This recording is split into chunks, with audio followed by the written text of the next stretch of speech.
Meal planning is important because it prevents us from being a disappointed wreck when dinner time comes around and we have no clue what to make, or even if we have the ingredients to make the meal. It's a time and a money saver, but most importantly, it frees up valuable brain space. Creating a meal plan prepares us for the week to come and gives us peace of mind that we're organized and can feed ourselves and our family. That's why I do it, and that's why Plan to Eat helps me do it. Your subscription includes access to the Plan to Eat website and fully featured mobile apps on iOS and Android. And Plan to Eat gives you the tools to clip and organize recipes from any website, the ones your family loves and that fit your dietary preferences and needs. And you can create a meal plan around your schedule. Then what happens is the Plan to Eat software automatically creates an organized shopping list based on your plan. So sign up for your free trial at plantoeat.com/timecrafting. That's plantoeat.com/timecrafting. The coupon will be automatically applied to your account and can be used when you're ready to subscribe. It's valid for new customers only. Give Plan to Eat a try today. This episode of the Productivityist podcast is brought to you by SaneBox. Clean up your inbox now with SaneBox. SaneBox learns what email is important to you and filters out what isn't. I use it every single day, and I'm not alone. It's going to save you from endless interruptions, so give SaneBox a try now. Listen to this episode and you'll get a special code on how you can get a credit for your new SaneBox account. Now let's get on with the show.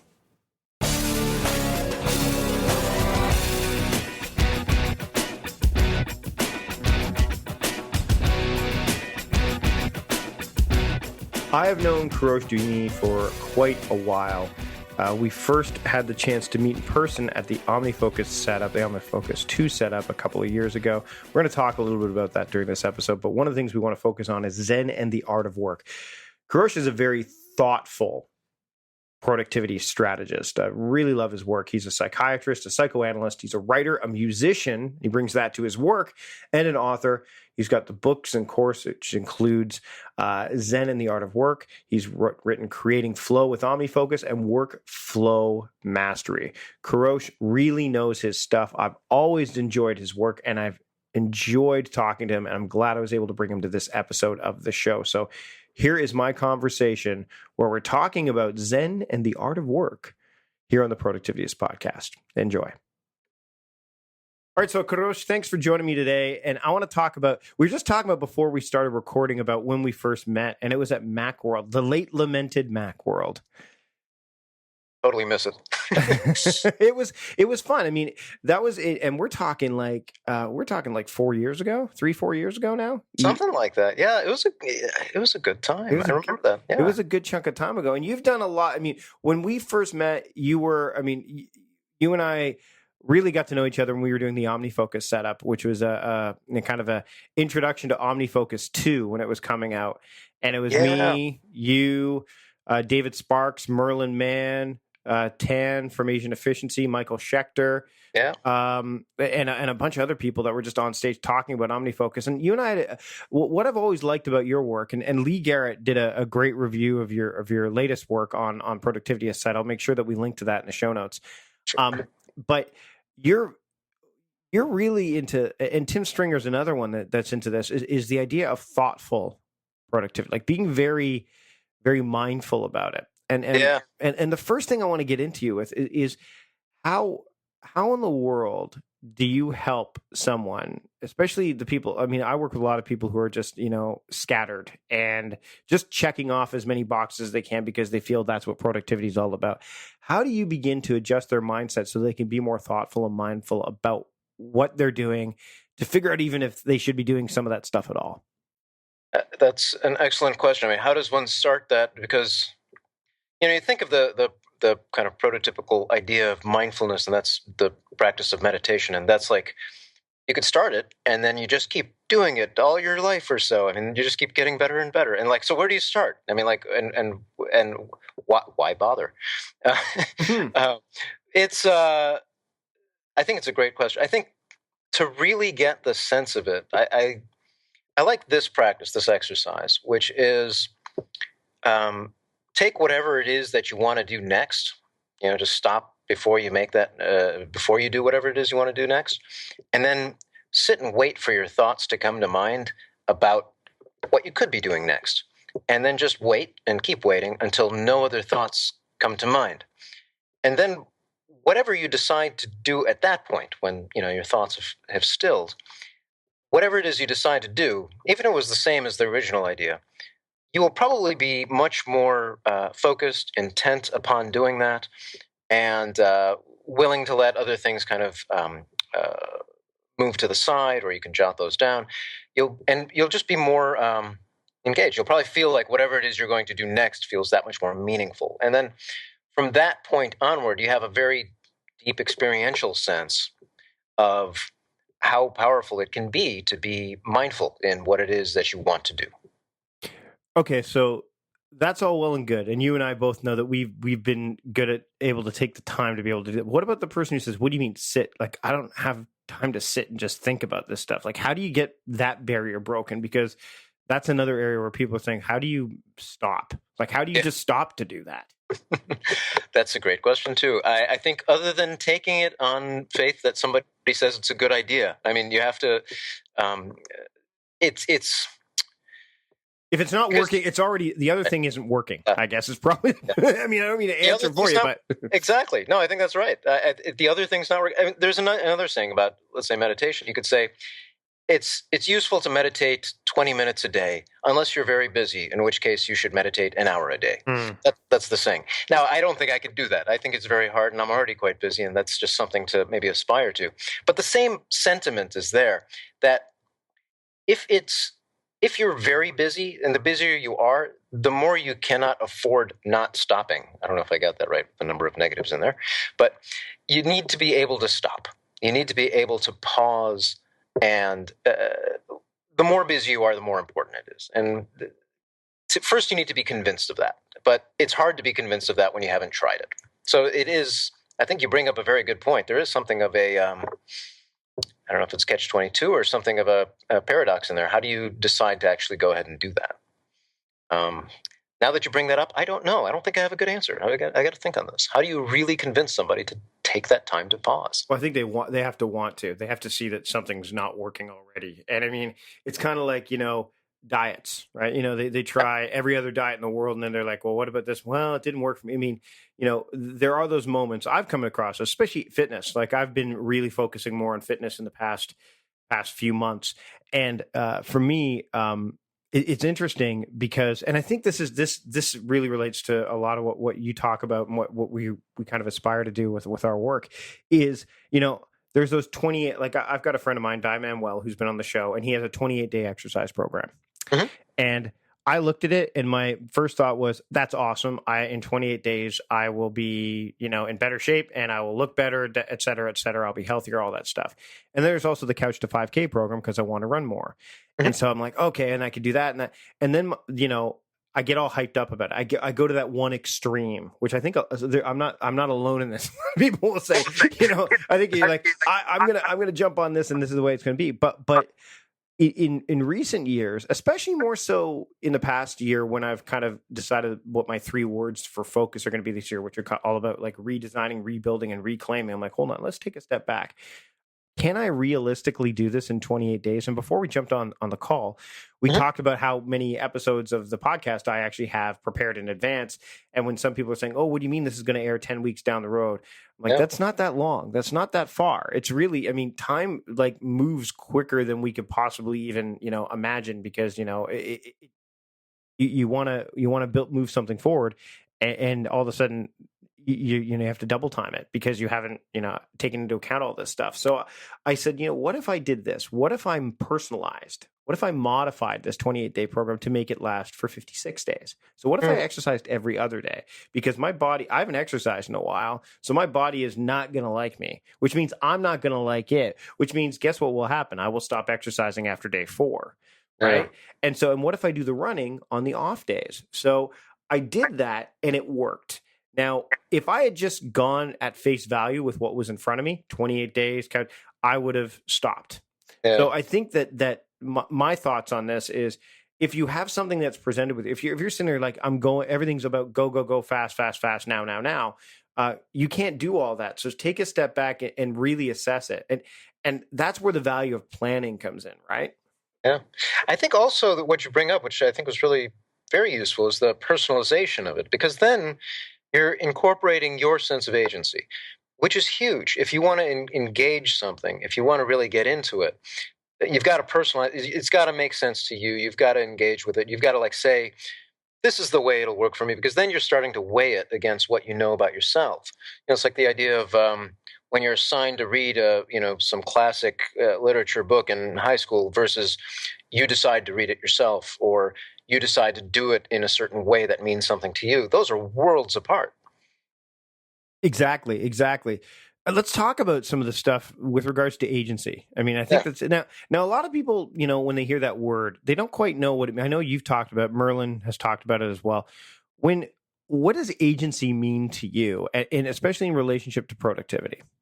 So agency, I'll define as the skill and degree to which one can make a decision non-reactively.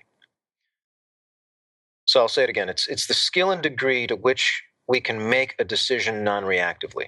So in that same idea that I brought up earlier, where we pause and wait for thoughts to come to mind, what that means is that the feelings have come to mind, the thoughts have come to mind, all the things that you think about in regards to maybe a particular decision or any state you're in, the less you are reacting to an unconsidered emotion, the more you are acting with a state of agency. And when you can do that, then you can create those conditions under which you can thrive, you can do well, you can engage in that sort of playful mindset, that flow mindset that we'd be looking for. You'd think about, okay, these are the things I need to get done. This is the state it should be in order for me to get that done.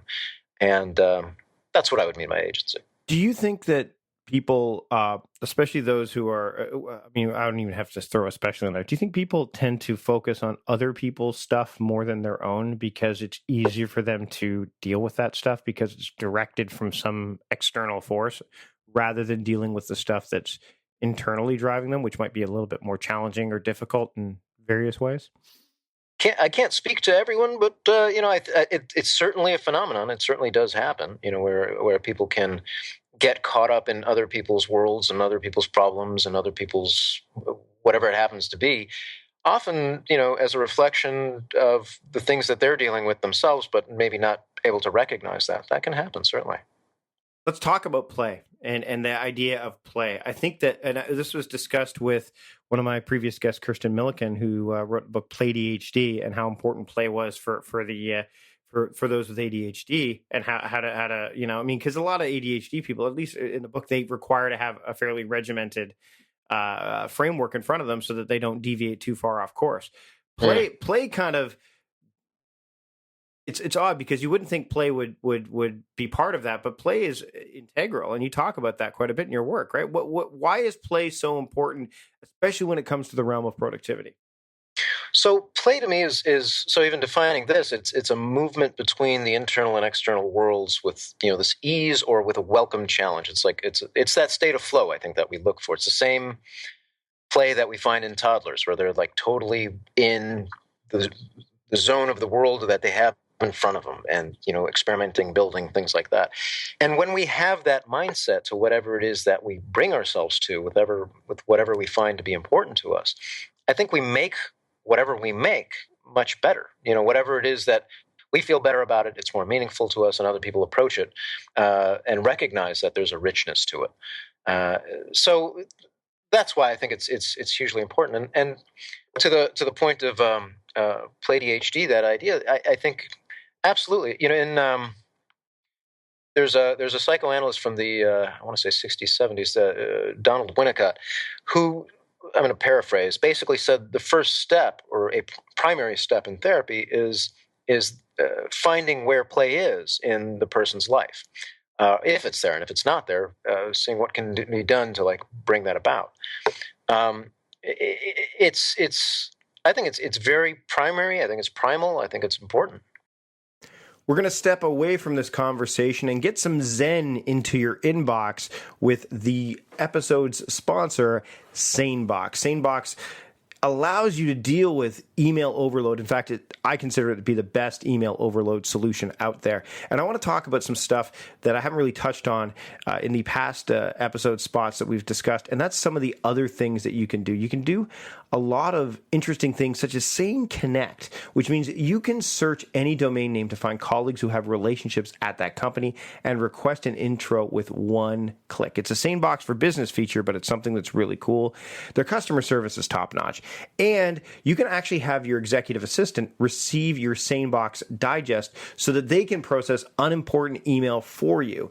And that's something that I've been working with my operations assistant, Claire. She's got access to this, so she could say, hey, Mike, this needs to be taken care of. This needs to be taken care of, which while I'm on vacation means that she could see that stuff and say, hey, you know what? I'm actually going to be hopefully meeting her while I'm away on vacation. But she'll be able to say, hey, Mike, here are some things that I noticed that came down the pipeline that you're going to want to take a look at. Some of the other great stuff that it allows, and this is something that you don't really think about, but when you unsubscribe from spam, what happens is it sometimes doesn't work, number one, and other times it can put you on a completely different list. It's not necessarily the most scrupulous things that can happen, but sometimes people aren't the most scrupulous on the internet. There's this folder, this filtering called Sane Black Hole. And what it happens is you drag an email into that folder and you never hear from that sender again. So it goes straight to trash. That means you're unsubscribing from mailing lists with literally one click. You're just dragging it in there, you're done. Okay. Another really cool tool, and this is for those people who really want to see things go into other services, let's say like Evernote or maybe Todoist or something like that, or even Asana, is you could say, I want to forward things that come in this way to a specific app or a specific person. The Sane Forward folder will take care of that for you as well. The other thing SaneBox does, which again saves you time and brings zen and calm to your productivity processes, is it allows you. It does spam folder marketing, which allows you to kind of not have to search through your spam folder looking for any emails that might have gone in there by mistake. So SaneBox has the spam folder monitoring that allows you to do this for you, and it's called the Sane Summary, and it really, really, really is cool. There's so many great features that SaneBox has to offer, and I strongly encourage you to check it out. You can head over to sanebox.com/Vardy, get that $25 free credit that SaneBox is offering, get the free trial, and put it through the paces on your own. You're not going to need every single feature that SaneBox offers. I'm only scratching the surface, and there's more and more to love every time I dive into SaneBox, but I would bet, and this is a Canadian phrase, dollars to donuts, that you're going to get a lot of mileage or kilometerage out of SaneBox. So check it out, sanebox.com/Vardy. Get that $25 credit and bring sanity back to your email inbox. I'd like to thank SaneBox for sponsoring this episode of the Productivityist podcast. Check it out. And now let's get back to the show. I want to talk playing. You play music. Yes. You're a musician. And you're a varied, like you don't just focus on, like, what kind of music do you play? Because I know I want to talk, but like, do you have any particular, genre that or do you just love the idea of playing music? Well, I've been working on an elevator pitch for it, and I'll tell you it here. It's Chopin and Pink Floyd drinking tea by the beach. That's as good as I've gotten it. That's nice. That's nice. It's excellent. One of the things that especially in Zen and the Art of Work, is the idea of creating this experience when it comes to, and you've got music and audio and video in there.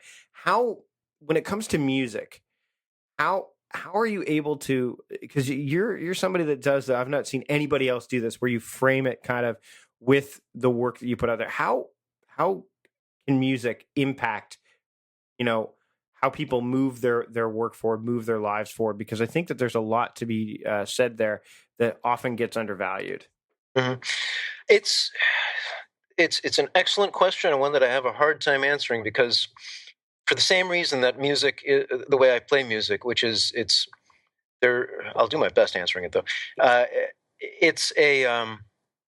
It's wordless, and it captures experience at that wordless state. So a lot of the concept of creativity, of improvisation, improvisation is a way of creating within certain boundaries. It's not just creating randomly, and or playing even with the rules of those boundaries. And so much of doing good work, innovative work, of engaging in a good way is about that same sort of process. I just find that when I create with music, it's like kind of playing with the atomic elements of experience itself. You play a note. What's simpler than just playing a note? What's simpler than the sound of a note? And what's simpler than the beat of a drum? Or something. It's like you wind up playing with the most primary aspects of experience, and when you do that regularly, I just find that tends to pervade much of your day to day, whether it's work or relationships. Now, what do you think about the apps that are out there, like Focus at Will, things like that? And I love what Focus at Will has to offer. Do you think that there's some merit, or do you think that that there's something to be said for having that going on in the background when you're trying to move, trying to work, or just there's another article that I'm going to try to find and put in the show notes where science has said that silence is the best background noise when you're trying to get work done. Like where do you think is it, again, does it come back to a personal choice, or do you think that there's some merit behind, hey, I'm going to use Focus at Will, hey, I'm going to use that Spotify playlist that I've got, or hey, you know what, I need absolute quiet? Or is it dependent on the type of work, maybe? Well, I'm embarrassed to say I don't know Focus at Will. I haven't checked it out. Okay. But I will say that depending on a person's, I think it does depend on what you're engaged in. I mean, for example, if I'm folding laundry, I'm fine with having music on in the background. But if I'm writing something that's very in depth, or if I'm really working hard on maybe so I've written Workflow Mastery, which is like the sort of just academic kind of way of looking at productivity. And that one, like, I couldn't have anything distracting me. I needed to be fully like there, and any sort of music, any sort of anything in the background, anybody interrupting me, I was just didn't work. Just couldn't happen. I'd have to tell people, okay, leave me be. I got to be focused. And that, in that case, silence, I think, was best. But certainly there are times where, it needs to be something different. And there are certain video games I'll play. I'm like, I want heavy metal. And that's what I got. Yeah. I've been blaring the Hamilton soundtrack lately and getting a lot of stuff done. Hey, there you go. Which is strange, because you'd think that that because there's a story behind it, and maybe that's what it is too. Is that when it's familiar music, it bleeds into the background. Whereas if it's brand new, like the first few times I listened to Hamilton, I was like, I was paying attention to the lyrics and the story. Now it's just the almost like the soothing component behind it, where it's like there's that familiarity, and maybe and I don't know. Sometimes I like listening to music or having background noise when I am trying to do something I'm not comfortable with, because it's almost like a security blanket of sorts, if that makes sense. Well, it sounds like you've developed like a certain association with that as being, engaging, being with work, and then that helps you, like that association helps you get to that state. Would that be fair to say? That'd be fair to say. And actually, that's a great segue into what I want to talk about next, which is like the importance of meaningful work when it comes to mental health. How many people do you know, and maybe you don't know as many, but I'm talking to the audience out there that knows, hey, I'm calling in for a mental health day. They're not sick, but they're just drained mentally from what they're doing. How do you tap into, and I mean, Cal Newport talks about this in So Good They Can't Ignore You, where it's like, there's this career capital, and you should not chase your passions necessarily, but you should build career capital and find your passion within within what you're doing. And again, I'm being reductive there and a bit paraphrasing, but how important is meaningful work when it comes to, either maintaining or even say, powering up or making one's mental health better? I think it's huge. I think there's 5 things that I think, not only for mental health, but just health in general, 5 things in general that you could be doing that reduces doctor visits, who knows what. One of which is, I'll just say them all, one is good diet, one is good sleep, one is good exercise, One is maintaining good relationships, family, and then friends, sexual, romantic, all those. And then one is developing meaningful work somewhere in your life, doing something that feels meaningful to you. I think if you do these 5 things, you are, I mean, obviously it's also a reductive sort of something, but if you can do those, your life is so much better in many ways. I think you avoid sickness in many ways using that. Of course, it's not 100%, but I find those 5 things to be huge. Do you meditate? Yes. How I just started a few months ago doing it regularly. I mean, I've dabbled with it off and on, kind of like exercise. And I've got the Muse headband. I picked that up a while ago.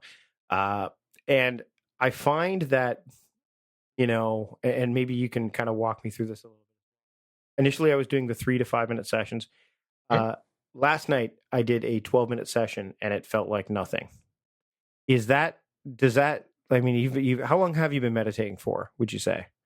25 years, I'd say. So yeah, that's a good chunk of time. So how does one start to, like you mentioned off the top, the quote, and we'll kind of get to the wrap up point at this point. But if someone was going to take the time to meditate, which they should, how would you recommend that they do it? Like, I mean, I went through all the different apps and stuff like that.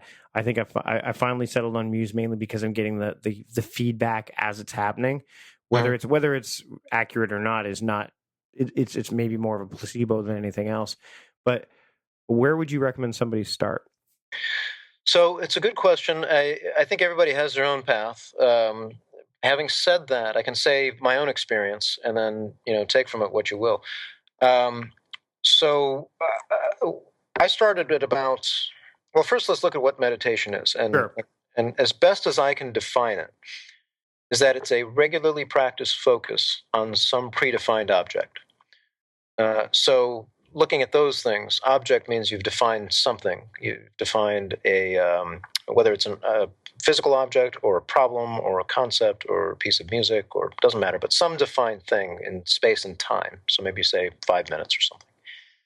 Then focus means as your mind wanders, which it does, minds wander, you gently bring your mind back to the object at hand. And then regularly practice means you do this with some regularity, like an exercise. And basically that's where it starts. That's as best as I've been able to distill it. I started with doing a breath meditation for about 5 minutes a day, and I stayed with that for years. I couldn't go to the 12-minute mark. I couldn't go to the 15-minute. I just couldn't. It was too much. Then I'd say at least 10 years, maybe 15 years into it, I finally said, I think I know what I'm doing here. And I was able to jump to about 30 minutes. Just suddenly, I could do it. And, yeah. But it took those, I think, 10, 15 years before I could get there. And because every time I tried it, it was just like, and I switched over to some mantra meditations. Those are nice. I tried various different types, usually from reading various books on it. First one I started with was How to Meditate by Lawrence Lashan, Leshan. Never really used an app other than for the timer aspect of it. I just have like a kitchen timer type of thing. But that's worked well for me. And, nowadays I'm doing about 25 minutes a day. Sometimes I want to do more than that, but usually it just winds up being 25 minutes. Yeah, it was really weird because, I'm doing 3 to 5, and I said, what, I'm going to, and honestly, it was you've only done this much this week. You need to, the week is over tonight. So how many are you going to do? And I'm like, I got to do 12 minutes. And I did it. And, it was interesting because I think, and again, there's a reason it's called a practice. It's not like you can win meditation. It's not like it's interesting that a service like Muse and others are gamifying it because it's almost like a paradox, right? But for me, that 12 minutes, at the beginning, I felt like, oh, how much more time? And then by the end, I was like, oh, we're already done. You know what I mean? Like, and that felt amazing, especially because, it was unexpected.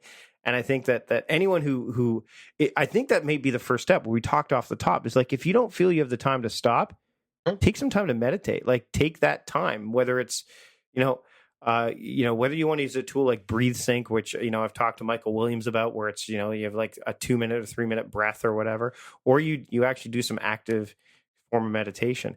I think that's a great place to start. And then you can start to go down the path that you've carved so well in your course and in your work. So thanks so much for joining me today. Where can people get your work, and where can people find you online if they want to learn more about you and what you do? Sure. So the latest work is Zen and the Art of Work. It's at zenandtheartofwork.com. And previous work with OmniFocus, you can check out using OmniFocus.com. And thank you hugely for having me here. Thanks for joining me today. There was so much goodness in that discussion, and we could have gone on longer. We actually did. We built a separate bonus episode for Patreon supporters. So for those of you that are listening that are supporters of the podcast, you may have already heard this episode, or you're going to hear it later, depending on when you're listening to this and when that episode comes out. But you'll be able to hear more of myself and Kourosh talking about personal productivity. Now, if you want to become a Patreon supporter, head over to patreon.com/productivityist, and you can learn about all the perks and special treats and offers that I have there, and also get those bonus episodes. There's 2 bonus episodes per week. There's also a Slack community where there's lots of engaging and lively conversation going on in there, and you can become a patron for as little as $1 a month. So head over to patreon.com/productivityist to learn more about that. Now, if you can't or aren't willing to do that, maybe you're new to the show, or maybe, you just like, hey, you know what? I have so many podcasts I like listening to, and I don't want to do it for any of them. That's great. But I bet you for some of those, and if not all of them, you're leaving a rating or review in iTunes or whatever your podcast listening device or apparatus or platform is of choice. So please do that for this show as well.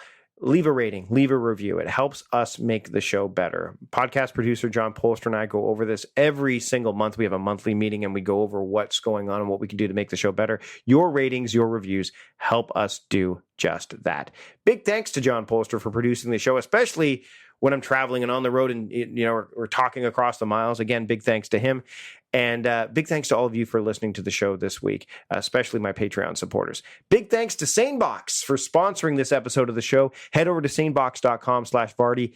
Get that $25 credit they're offering. Put SaneBox through the paces and bring some Zen back to your email inbox. That's it for this week's episode. Thanks so much to all of you for listening. And until next time, I'm Mike Vardy, the host of the Productivityist podcast and founder of Productivityist, reminding you, stop guessing and start going.